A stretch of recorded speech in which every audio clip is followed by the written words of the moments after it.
नमस्कार, आप देख रहे हैं प्रॉपर्टी प्लस। मैं हूं दीपक यादव। इस शो में हम बात करते हैं रियल एस्टेट के मुद्दों की, बारीक विश्लेषण करते हैं प्रॉपर्टी मार्केट से जुड़े मामलों का। शुरू करते हैं आज का शो और सबसे पहले बुलेट पॉइंट्स।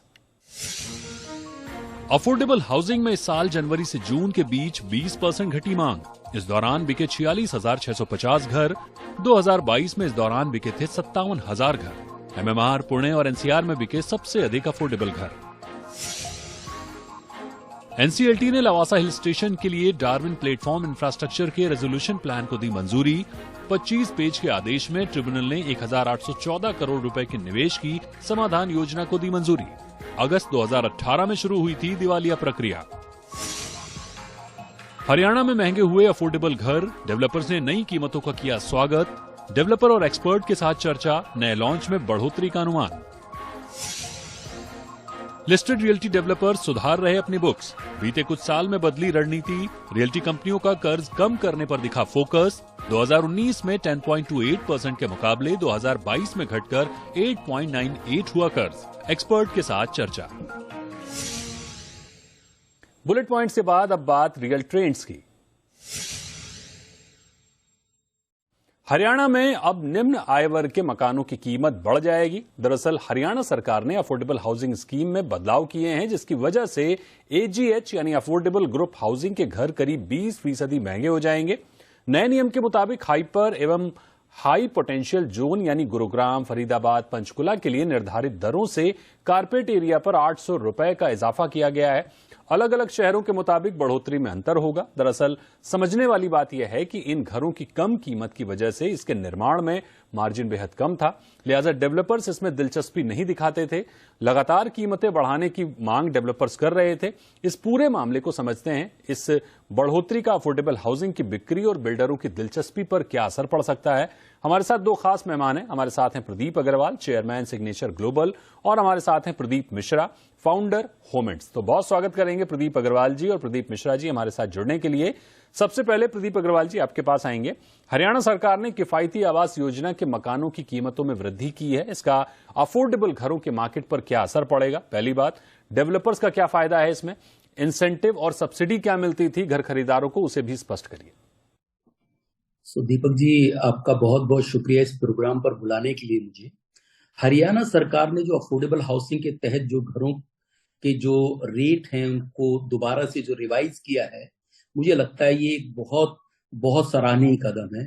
उसका रीजन भी ये है कि अगर आप देखें पिछले एक साल में जो अफोर्डेबल घर हैं उनकी जो लॉन्चिंग है वो बहुत कम हुई है। ऑफ कोर्स जब ये प्राइस गवर्नमेंट ने बढ़ाया है तो इसके बाद जितने भी डेवलपर हैं दोबारा से उनको उम्मीद बनी है कि अब फिर से वो लैंड जाकर बाजार में एक्वायर कर सकते हैं। और आज जो मटेरियल्स के रेट हैं उनको अगर दोनों को फैक्टर इन करें तो उससे अब ये वायबल होगा।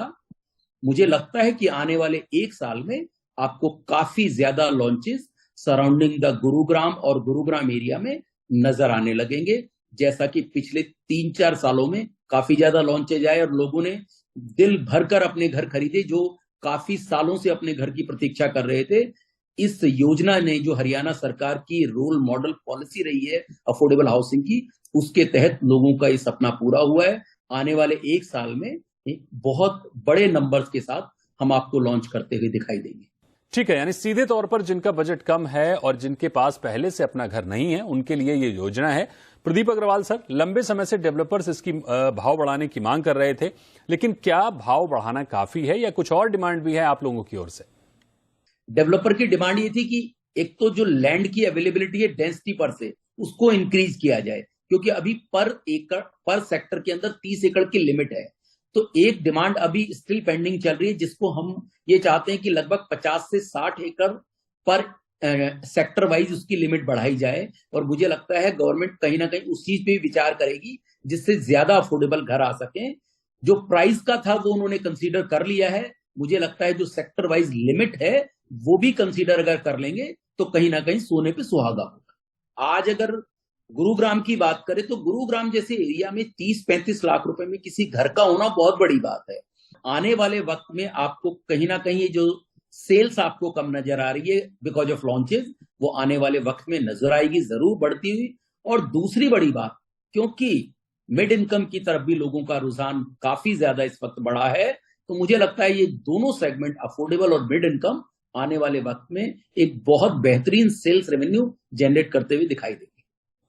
प्रदीप अग्रवाल सर, एक अंतिम सवाल आपसे लेना चाहेंगे। नए भाव लागू होने के बाद जैसे आप बुलिश हैं, बाकी डेवलपर्स का इंटरेस्ट कितना बढ़ेगा? क्योंकि आप नरेटको से जुड़े हैं, तमाम डेवलपर संगठन आपसे जुड़े हुए हैं, तो नए लॉन्च को लेकर बाकी बिल्डर क्या सोच रहे हैं? बिल्कुल, आपने ठीक कहा। जितने भी डेवलपर्स हैं इस चीज से बहुत ज्यादा उत्साहित है कि आने वाले, अभी तक जो एक बिजनेस प्रोपोजिशन नहीं बैठ पा रही थी अफोर्डेबल हाउसिंग में, वो अब एक बिजनेस का मैकेनिज्म बन सकता है। तो मैं और जितने भी डेवलपर्स हैं, मुझे लगता है ये बहुत उत्साहित है और आने वाले वक्त में आपको ये कहीं ना कहीं दिखाई भी देगा। जो जिन लॉन्चेस की अभी आप बात कर रहे थे कि काफी ज्यादा गिरावट आई थी लॉन्चेस में भी और सेल्स में भी, उसका बहुत बेसिक रीजन था और वो मुझे लगता है कि अब फुलफिल हुआ है। जो घर लेने वाले लोग हैं उनकी संख्या बहुत ज्यादा है। सैलरीड क्लास लोग हैं, जो आप देखिए गुरुग्राम के अंदर सैलरीड क्लास का बहुत बड़ा पोर्शन यहाँ पर रहता है, और जो दिल्ली से माइग्रेट होने वाले लोग हैं उनकी संख्या बहुत ज्यादा है। तो अगर ये सेक्टर वाइज लिमिट को इंक्रीज करते हैं तो अफोर्डेबल हाउसिंग को एक और बूस्ट मिलेगा, और मुझे लगता है एक जो आम इंसान अपने घर का सपना देख रहा है वो जरूर पूरा। बिल्कुल, यानी इस पूरी चर्चा को समझने की कोशिश कर रहे हो तो हरियाणा सरकार ने ये जो भाव संशोधित किए हैं उससे सबसे बड़ी बात कि डेवलपर्स का इंटरेस्ट बढ़ेगा, जाहिर है मार्जिन होगा, तभी बिल्डर प्रोजेक्ट में दिलचस्पी दिखाएंगे, यानी नए लॉन्च होते हुए दिखेंगे। बाकी जैसा कि प्रदीप मिश्रा जी का कहना है कि डिमांड पहले से है इस सेगमेंट में।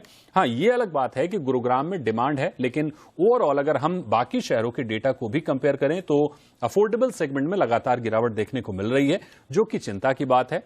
प्रदीप अग्रवाल जी, प्रदीप मिश्रा जी, आपका हमारे साथ जुड़ने के लिए बहुत शुक्रिया। यहां रुकेंगे एक छोटे से ब्रेक के लिए। ब्रेक के बाद जानेंगे क्यों देश के तमाम बिल्डर अपना कर्ज कम करने में जुटे हुए हैं।